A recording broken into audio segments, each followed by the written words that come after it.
અને એના પછીની મારે બીજી વાત આપને કેવી છે કે એક માણસ હતો ને, મીઠું વેચવાનું કામ કરે. શું કરે? મીઠું વેચવાનું કામ કરે. મીઠું પેલા પકાવે ને પછી મીઠું વેચવા માટે જાય. દર વખતે મીઠું વેચવા માટે જાય ને તો મીઠાનો ભાવ 50 પૈસા કિલો મળે, 70 પૈસા કિલો મળે, 60 પૈસા કિલો મળે, આવું મળે. આખું મીઠું જે આવે ને એનો ભાવ કેટલો હોય ખબર છે? ₹1.5. કેટલો? કિલાનો ₹1.5 હોય. એ પ્રોસેસિંગ થાય ને તમારા સુધી પહોંચે ને ત્યારે 20-25 રૂપિયા થાય.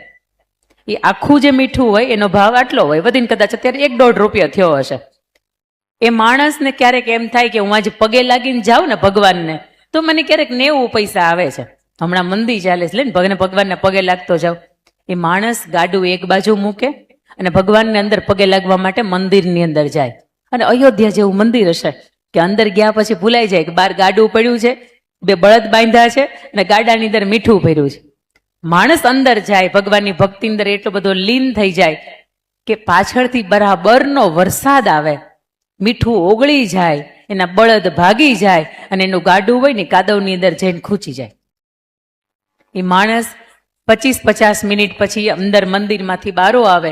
બહાર આવીને જુએ કે પોતાનું ગાડું નથી, બળદ ભાગી ગયા છે, મીઠું ઓગળી ગયું છે. અને ઈશ્વરની સામું જોઈને એવું કે તે કર્યું એ ખરું હો, તે જે કર્યું એ હવે મને સ્વીકાર છે, પણ સાંભળ ઈશ્વર, હું બળદની જેમ ભાગ્યો પણ નથી, હું બળદની જેમ ભાગ્યો પણ નથી, હું ગાડાની જેમ ખૂંચ્યો પણ નથી અને હું મીઠાની જેમ ઓગળ્યો પણ નથી. આવતીકાલની નવી સવાર મારી નવી મહેનતથી હું મારા જીવનની શરૂઆત કરીશ. આવી હિંમત ભરી શકો ને તો જીવનની અંદર કંઈક નવું સર્જન કરી શકો.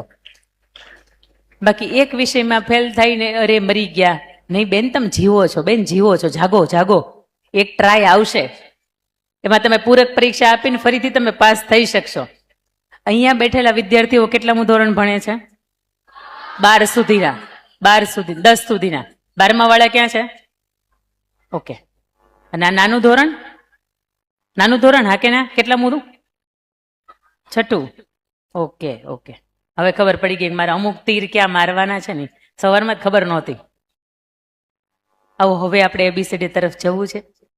આપણે, મેં તમને કહ્યું એમ કે સવારમાં એ કંટાળો હોતો હોય ને એને હુઈ જવાનું છૂટ હો. હું કામ એને ખબર છે? શું કામ? એને ઘરનું મકાન હોય, સરસ મજાનો બંગલો હોય, ઘરનો પોતાનો પર્સનલ બેડરૂમ હોય, ઓઢવાનો ચાદર હોય કે ઓઢવાની જે રજાઈ હોય ને 4-4, 5-5, 10-10 હજારની હોય, તેમ છતાંય તે અડધી રાતની અંદર 10 પડખા ફરે ને તો એ ઘણાને ઊંઘ નથી આવતી. એને 2-4 ટીકડીઓ ઊંઘની લેવી પડે પછી ઊંઘી શકે. પણ એ અંકિતાબેન બોલતા હોય ને તમે હુઈ જાઓ, હા હા હા, મોજની આનંદની વાત છે કે તમે હુઈ શકો છો. એક વખત બીજી મજાની વાત એ કરવી, તમારી બાજુમાં બેઠેલું પાત્ર છે ને એની સામે જો, તમારી બેનપણી જ બેઠી છે, જો તો એક વખત જોવો તો બેનપણી બેઠી છે, બેનપણી બેઠી છે. આવું કેમ બન્યું ખબર છે? કેમ બન્યું આવું?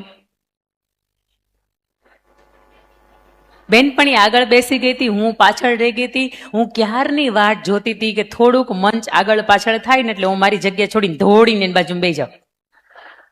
આ પ્રસંગનો આનંદ લેવો હોય ને તો બાજુમાં ગમતું પાત્ર હોય ને તો મજા આવે ભાઈ. ગમતું પાત્ર બાજુમાં ન હોય તો મજા આવે.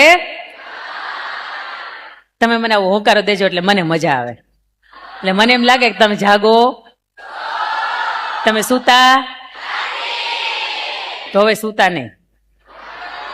કારણ કે એકને એક વસ્તુ સાંભળવાની અમુક લિમિટેશન હોય. બીજી વાત કે એકને એક વ્યક્તિને સાંભળવાની 3 મિનિટની લિમિટેશન હોય. 3 મિનિટ પૂરી થઈ જાય એટલે બધું ઉપરથી જાય એટલે એને શું કહેવાય? જય સીતા. પણ તમારો હુઈ ગયા હશો ને તો તમને સપનામાં આવીને અમુક વાતનું અહીંથી કહીને જાય, પણ મને એમ લાગશે ને કે આ વાત બરાબર એકના મગજમાં નથી ઉતરી ત્યારથી સુધી આ મંચ હું છોડીશ નહીં. ABCD નો A આજ સુધીમાં તમે શું ભણ્યા છો? A ફોર અને Z ફોર.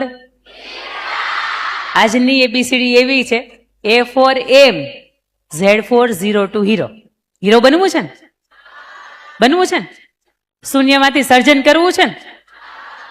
આજનું જે જીવન છે વજન કેટલું હશે? અંદાજે અંદાજે અંદાજે અંદાજે તમારું લાલ કલરના ટી-શર્ટ કેટલું વજન છે? નથી કર્યું? બાજુવાળાને દાવ પાસ કરો. તમારું વજન કેટલું હશે? હે? 29. અહીંથી તમે જાશો ને, તમારા બધાનું વજન કેટલું છે તમને ખબર જ છે. વધારે હોય તો એ છુપાવતો હોય વાત, એમાં અલગ વાત છે.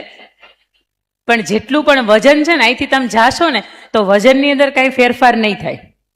2 કલાક કે 3 કલાક પછી અહીંથી તમારું જવાનું છે ને તો વજનમાં કાંઈ ફેરફાર નહીં થાય. પણ ફેરફાર ક્યાં થશે? વિચારની અંદર. અને આ વિચારની અંદર ફેરફાર થાય ને એટલા માટે જ સુરત અહીંયા હરિભાઈ કેમ્પસના માધ્યમથી અહીંયા આવવાનું થયું છે મારે.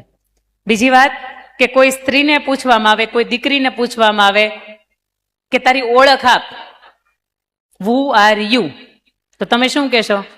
કે મારું નામ આ છે, હું આ ગામની છું, મારા પપ્પાનું નામ આ છે, મારા મમ્મીનું નામ આ છે, અથવા તો મારો ધર્મ સંપ્રદાય આ છે, આટલી તમારી ઓળખ. પણ સરસ મજાની તમારી ઓળખ મારે તમને આપવી છે. કોઈ દીકરીને તમે પૂછો કે તમારી ઓળખ આપો તો એ શું કહે ખબર છે? મને ભક્તિ કહો કે શક્તિ, હું બંને રૂપે ધારદાર છું. મીરાબાઈને ઓળખો છો ને? મીરાબાઈને મને તમે ભક્તિ કહો કે શક્તિ. હમણાં સરસ મજાની દીકરીઓ એટલે પાછળ નાનકડું એવું બાળક બાંધીને આવે છે, એનું નામ શું છે હું તો ભૂલી ગઈ છું. શક્તિનું પ્રતીક છે ને. મને ભક્તિ કહો કે શક્તિ, હું બંને રૂપે ધારદાર છું. મારે ગમતા લોકોની સામે સાવ મીણ જેવી, મને ગમતા લોકોની સામે સાવ મીણ જેવી, અને અણગમતા લોકોની સામે હું તેજ તલવાર છું. મને બીક ન બતાવો આફતોની, હું શિરે સત્યને ધરનારી નાર છું. હા છે સર્વે સર્વા સ્વાભિમાન મને મારું, કારણ કે અંગે પવિત્રતાનું વસ્ત્ર હું ઓઢનાર છું. વડીલોની સામે સાવ ચૂપ, પણ જો થયું વસ્ત્રારણ તો આખાય હસ્તિનાપુરને હું ધ્રુજાવનાર છું. હું છું ડોક્ટર, હું છું વકીલ, હું છું એન્જિનિયર, કે ખંતીલી ખાખીની હું ધરનાર છું. અંકિતા મને વિષ આપો કે અમૃત, હું ફેર પડે, હું રોજે રોજ પીનાર છું, હું રોજે રોજ પીનાર છું. આ કોઈ દીકરીને પૂછો ને કે તારી વ્યાખ્યા શું છે, એટલે દીકરી એવું કે મારી વ્યાખ્યા કંઈક આવી છે. મને તમે શક્તિ કહો તોય જોરદાર છું, ભક્તિ કહો તોય જોરદાર છું. મને ગમતા લોકોની સામે હું કાંઈ ન બોલું, અને અણગમતા લોકો હોય ને એને સામે હું તેજ તલવાર થઈ જાઉં. હું શિરે સત્યને ધારણ કરનારી નાર છું, અંગે હું પવિત્રતાનું વસ્ત્ર ઓઢનાર છું. એટલે મને તમે કોઈની બીક ના બતાવો, હું બધા જ બની શકું એવી તાકાત છે મારી અંદર. ડોક્ટર બનું, એન્જિનિયર બનું, વકીલ બનું, પાયલટ બનું, અને ખાખી પણ હું પહેરી શકું. મને તમે અમૃત આપો ને તોય હું પી જાઉં, અને મને તમે ઝેર આપો ને તોય હું પી જાઉં. આવી હું સ્ત્રી છું, આવી હું દીકરી છું. અને આવી દીકરીઓ અહીંયા બેઠી છે ત્યારે ફરીથી તમારો વારો હવે નહીં.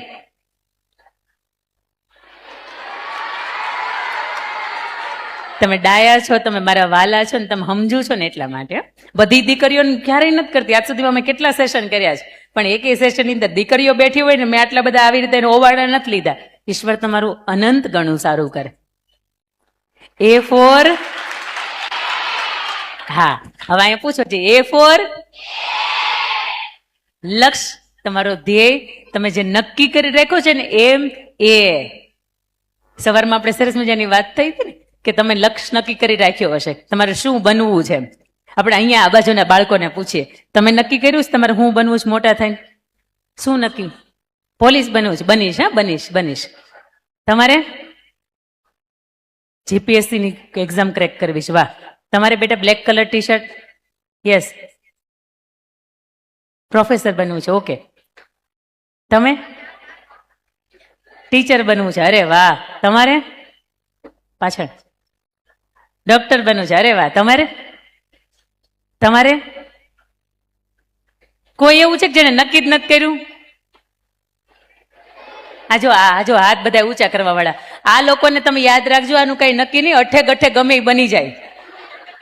અમે કલેક્ટરે બની જાય, અમે આઈએએસ ઓફિસરે બની જાય, અમે આઈપીએસ ઓફિસરે બની જાય, અને કાંઈ નહીં તો અમે કોકના પત્ની બની જાશું ભવિષ્યની અંદર. અમે કાંઈ ના બનીએ ને તો કાંઈ વાંધો નહીં, પણ આ તો બનશું. પણ આ ઉંમર છે બેટા કે તમે ઈચ્છો ને એ દુનિયાની સિદ્ધિ છે ને પાસ કરી શકાય. દરેક દુનિયાના કોઈ પણ સ્થળ છે ને ત્યાં પહોંચી શકાય. આ ઈ ઉંમર છે કે અત્યારથી એની તૈયારીઓ શરૂ કરી દેવી પડે. પેલું આવી રીતે વજન ઉઠાવે અને અહીંયા લે, એનું નામ શું? ઓલિમ્પિકની અંદર એનું નામ હતું મીરાબાઈ ચાનુ. હા કે ના? અમે કઈ જોતા જ નથી, અમને હું તમે પૂછો છો? એનું નામ હતું મીરાબાઈ ચાનુ. અને બહુ તમારી જેવડા બેટા નાના બાળકો હતા ને ત્યારથી એને શરૂઆત કરી દીધી હતી. અમારા સુરતની એક દીકરી છે જેનું નામ છે Anvi Jhanjharukiya, rubber girl of India તરીકે ઓળખનારી આ દીકરી, અને તમે યુટ્યુબ સર્ચ કરી શકો. 3 મિનિટની અંદર નોર્મલ બાળક 15 આસન કરે ને, 3 મિનિટની અંદર અલગ અલગ અવસ્થાની અંદર એ આસન 15 કરે ને, તો આ એબનોર્મલ બાળક, એનું મગજ 80% કામ નથી કરતું, એના શરીરના અવયવો 80% કામ નથી કરતા. રબર ગર્લ ઓફ સુરત તરીકે ઓળખાતી હતી, પણ મોદી સાહેબે એને આમંત્રણ આપ્યું, મોદી સાહેબે એને બાલશ્રી એવોર્ડ આપ્યો કે જેનું મગજ 80% કામ નથી કરતું. આજે દીકરી 14 થી 15 વર્ષની છે, અને આજે પણ એ ઘરની બહાર ક્યાંય જાય ને તો એને ડાયપરની અંદર લઈ જવી પડે છે. તમે સમજી શકો એનું મગજ કેટલું કામ નથી કરતું. અમુક કુદરતી આવેગ ઉપર એનો કંટ્રોલ નથી રહેતો. એને તમે સન્માનિત કરો તોય ભલે, અને વિશ્વના મંચ સન્માનિત કરે તોય ભલે, એના માટે બધું સરખું છે. પણ એનું નાનપણથી નક્કી હતું કે મારે દુનિયાની અંદર કંઈક એવું વ્યક્તિત્વ બનવું છે, ભલે મારી પાસે મગજ નથી પણ મારે કંઈક બનવું છે. અને રબર ગર્લ ઓફ સુરત તરીકે ઓળખાતી આ દીકરીને મોદી સાહેબે લગભગ 8-10 મિનિટની મુલાકાત આપી હતી. 22 મિનિટ સુધી મોદી સાહેબ પણ એની સાથે યોગા કરે, અને મોદી સાહેબે એવું કીધું કે અન્વી ઝાંઝરુકિયા, તું રબર ગર્લ ઓફ સુરત નહીં પણ રબર ગર્લ ઓફ ઇન્ડિયા છે, કારણ કે તારી જેવા યોગા કોઈ કરી ન શકે. અને લક્ષ્ય કહેવાય. અને નાનપણથી નક્કી કરી રાખ્યું હોય ને તો થાય. મોટા થઈને યુપીએસસી બેટા ક્રેક કરવી હોય ને તો અત્યારથી રોજ ન્યૂઝપેપર વાંચવું પડે. મોટા થઈને બેટા ડોક્ટર બનવું હોય ને તો અત્યારથી એ સ્પિરિટ રાખવાની કે ગણિત વિજ્ઞાન તો મારું નબળું હોવું જ ન જોઈએ. મોટા થઈને પ્રોફેસર બનવું હોય ને તો નાનપણથી 50 માણસોની વચ્ચે બોલતા શીખવું પડે. નાનપણથી કોઈ પણ તમારું ધ્યેય તમે નક્કી કરી રાખ્યું હોય ને, આને તો હું હંમેશા એવું કહું કે તમારો રોલ મોડેલ છે કોઈ? તમારા કોઈ રોલ મોડેલ છે કે જેનું જેવું તમને બનવાનું મન થાય? સમજો છો ને મારી વાતને? સમજો છો ને? કોઈ તમારા રોલ મોડેલ છે? અમારા રોલ મોડેલ હોય દીપિકા પદુકોણ, આલિયા ભટ્ટ, એની જેવું અમને બનવાનું મન થાય. અમારે સવારમાં ઓલી વ્હાઈટ કલરના કપડાની અંદર દીકરીઓ આવી હતી ને, 6 વાગ્યાની જમકુડીઓ મારે તૈયાર થઈ ગઈ હતી, સરસ મજાની ડાન્સની એની કૃતિ કરતી. મને એમ જ લાગતી હતી એકાદી હિરોઈન જ ત્યાં બધાની વચ્ચે છુપાઈ ગયેલી છે. શું સરસ મજાની એની કૃતિ હતી. પણ આપને જણાવતા આનંદ થાય કે અહીંયા મંચ ઉપર ઘણા બધા કાર્યક્રમો થતા હોય, એમાંથી ઘણી બધી વ્યક્તિત્વના ઓળખ તમને થતી હોય. હમણાં મેડમે બહુ સરસ મજાની વાત કરી કે રામને જન્મ આપવો હોય ને તો કૌશલ્યા માતા બનવું પડે, અને મહારાણા પ્રતાપને જન્મ આપવો હોય ને તો જીજાબાઈ બનવું પડે. આપણી અંદર જો એ સ્પિરિટ હોય ને તો ધાર્યું પરિણામ છે ને એ આપણે લાવી શકીએ. લક્ષ્ય કોને કહેવાય? અર્જુનને હતો ને એને લક્ષ્ય કહેવાય. દ્રોણાચાર્ય એવું કે સરસ મજાનું લાકડાનું પક્ષી મેં મૂક્યું છે, એની આંખને વિંધવાની છે. ભીમને પૂછે શું દેખાય? એ ભાઈ ભીમ તને શું દેખાય? એ શું કે કેરીયું દેખાય, કેરી. આંબાનું ઝાડ હતું, મને કેરી દેખાય છે. જેનું જેવું લક્ષ્ય એને એવું દેખાય. એને ખાવાનું લક્ષ્ય તો એને ખાવાનું દેખાય. દુર્યોધનને પૂછવામાં આવે તને ભાઈ તને શું દેખાય? દુર્યોધન શું કે મને પક્ષી દેખાય, પક્ષી. અર્જુનને પૂછવામાં આવે કે અર્જુન તને શું દેખાય? હું બોલે પક્ષીની આંખ દેખાય. લગાવ તીર, અને તીર લગાવે ને આંખ વિંધાય. આસપાસની અંદર જે હોય તમને શું દેખાય એ બહુ મહત્વની વાત છે. અત્યારથી નાનપણથી ધ્યેય નક્કી ન કર્યું હોય ને, તમારું લક્ષ્ય ન નક્કી કર્યું હોય ને તો બેટા આજનો એ દિવસ છે કે આજથી લક્ષ્ય નક્કી કરી નાખજો. અહીંથી અમદાવાદ જવું હોય તો ગમે એ બસમાં બેસાય કે અમદાવાદની જ બસમાં બેસાય. તો ધ્યેય નક્કી કર્યું હોય ને તો તમને ખબર છે કે મારે આ જ કરવાનું છે. બાકી તમારે અમદાવાદ આવ્યું હોય આમ અને તમે બસમાં વયા જાઓ 50 કિલોમીટર આમ તો વધારે લાંબો એ રૂટ થઈ જાય. A for એમ. આજથી તમારું ધ્યેય નક્કી કરજો. ધ્યેય નક્કી કરવામાં ઘણી વખત મમ્મી પપ્પાએ નક્કી કરી રાખ્યું હોય કે મારો દીકરો તો ક્રિકેટર બને, ક્રિકેટર. પણ એ દીકરાને ક્રિકેટરમાં બિલકુલ ઇન્ટરેસ્ટ ન હોય, દીકરાને પેઇન્ટિંગમાં ઇન્ટરેસ્ટ હોય. પણ મા બાપ તરીકે ક્યારેક એને એના જીવનની અંદર આગળ જવું હોય ને તો જવા દેવાનું. એને કહેવાનું કે તને બૂટ ચપ્પલ સીવતા આવડે છે ને, તું મોચી બનવું છે ને, તારે વિશ્વનો શ્રેષ્ઠ મોચી બન. બરાક ઓબામાને એમ થાય કે તારી પાસે બૂટ સીવડાવે છે. ડોનાલ્ડ ટ્રમ્પની ને બેઠા બેઠા થાય બૂટ પહેરવા હોય ને તો ભારતની અંદર, ગુજરાતની અંદર, જુનાગઢની અંદર ઓલી સોસાયટીની અંદર રહે છે ને એ દીકરો બહુ જોરદાર બનાવે છે. વિશ્વની અંદર શ્રેષ્ઠ થઈ શકે ને, આવી મા બાપ તરીકે એની ફરજ આપણીમાં આવે છે કે એને જે પણ બનવું છે ને એની અંદર સહયોગ કરીએ. એની ટીકા નહીં કરીએ પણ એનો ટેકો દઈએ. નાનું બાળક હોય ને તમને પૂછવામાં આવે કે શું બનવું છે, એટલે હજી તો એને ખબર ન હોય ને પહેલા તમે જવાબ આપો. જ્યારે એના વિશ્વને ઓળખવા દો, વિશ્વને જાણવા દો ને ત્યારે ઈ નક્કી કરશે કે એને હું બનવાનું છે. અને એને નક્કી કર્યું છે ને એની અંદર આપણો મા બાપ તરીકે ટેકો આપવાનું છે, એની ટીકા કરવાની